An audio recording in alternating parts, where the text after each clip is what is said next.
9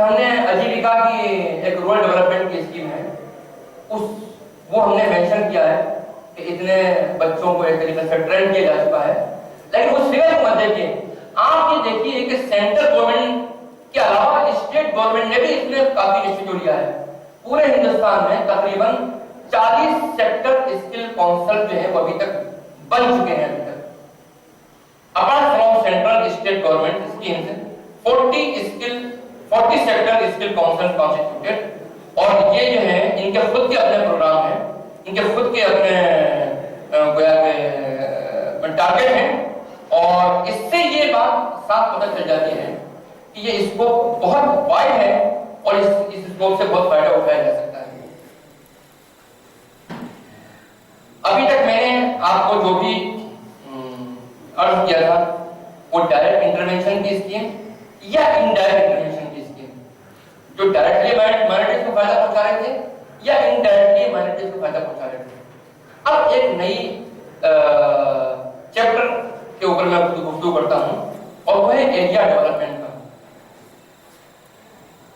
ایک تھیوری ہم نے پیش کی تھی کہ مسلم، یہ آج سے 10 سال پہلے کی بات ہے، مسلم کنسنٹریشن انکریزز پرفارمنس ڈیکریزز۔ مسلمانوں کی آبادی جتنی زیادہ ہوگی پرفارمنس اور اوور آل ڈیولپمنٹ وہاں اتنا ہی کم ہوگا۔